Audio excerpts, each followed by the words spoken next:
Yan oh, may pumasok. Ibig sabihin malakas, hindi yan iilaw kung mahina ito guys. Yung preamp niyan kasi nakalink tatlong amp, isang output. Isang output lang oh. Di ba? Oh, baka kawawa yung ano ko, kawawa yung mid ko. Inanan natin. Yan guys, welcome to my vlog. Ito, follow-up video dito sa 3 amps ko. Dito din sa bus active module namin 6D Soundworks. Yun, sa nakaraang video ko is nag-bus test tayo na tatlo yan, pero 3 outs yon. Ngayon, ang gagawin natin guys, 3 amps pero 1 out, nakalink. Ngayon, kasi nga sinabi ko doon na pwede mag-link. So, itatry natin guys, paparinig ko sa inyo yung isang out na nakalink yung tatlong amp. So, bago ang lahat, mag-promote muna ako ng YouTube channel namin sa XD, sa YouTube. XD Soundworks, may mga videos kami na-upload, paki-like and share and paki-subscribe para updated din kayo sa mga videos.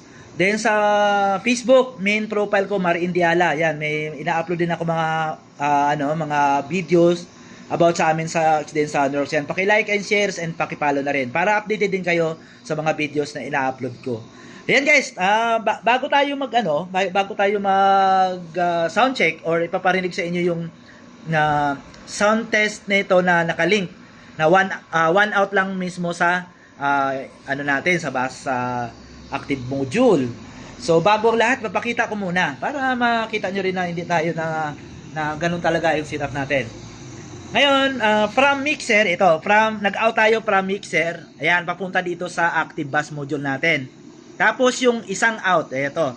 Yung isang out ng bus module natin, yan, pumasok dito sa Maklilan. Yan, pumasok dito sa Maklilan. Tapos yung link ng Maklilan ito, yung link niya. Yan, papunta yan dito sa music audio ko na amp sa baba.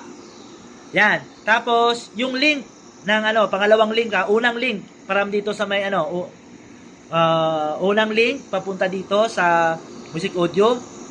Pangalawang link papunta sa pangatlong amp. Yan, papasok dito sa Yamaha P5. Yan. Yan ang simple na setup niya. Nakalink yan guys ha. 1 out. Yan, 1 out, 2 links. Yan, 3 amps, 2 links. Yan. Yan ang kalabasan niya. So, yan lang ang papatugtugin natin. Bass test uli. Sound check ulit kasi marami nagtatanong.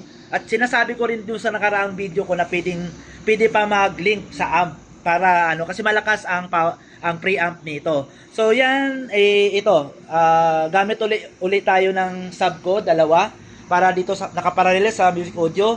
Tapos gamitin ulit natin yung mid kasi wala akong dalawa lang yung sub natin at sa puro mid tayo.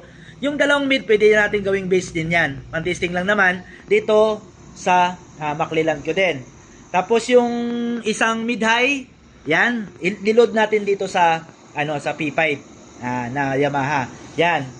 Simple. Para makita din natin na nakalink kung kaya ba niyang patunugin na hindi mabibitin yung signal nung active module natin bus active module ng XD Soundworks. Yan, gawa namin.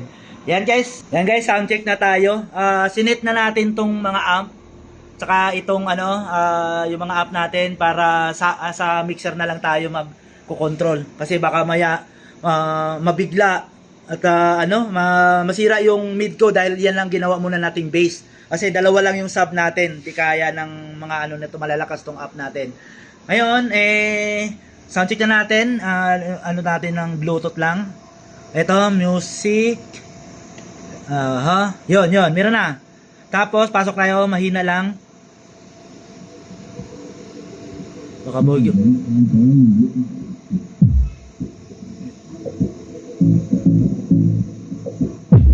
Yun. Yan guys Yan may pumasok. Ibig sabihin malakas, hindi yan iilaw kung mahina ito guys. Yung preamp niyan kasi nakalink tatlong amp, isang output lang Di ba? Baka kawawa yung kawawa yung mid ko. Inanan natin. Yan. Kayang-kaya niya guys Isang out, isang nakalink, tatlong amp, isang output lang. Tingnan nyo, di ba? Yan, tatlong ano yan. Kawawa yung ano ko, kawawa yung mga mid ko kasi ginawa nating bass. Yan oh.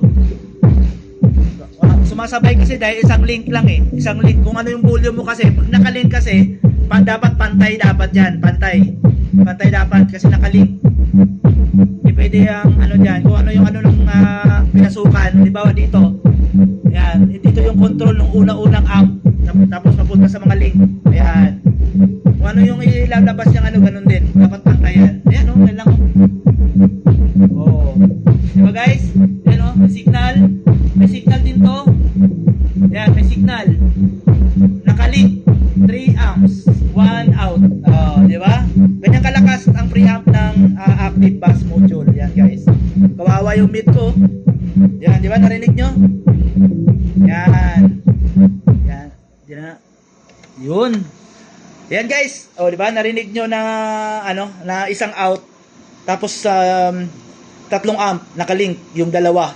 Sa ano, pasok sa McClellan, tapos Music Audio, tapos Yamaha, yung dalawang link. Ayan guys, hanggang dito na lang yung video ko. Bago ako magtapos magpo-promote ako ng YouTube channel sa YouTube, XDN Audio Innovation Soundworks, tapos sa Facebook, Marin Diala. Yan, may mga videos ako ina-upload, paki-like and share and paki-follow na rin para updated din kayo sa mga videos na ina-upload ko. Salamat.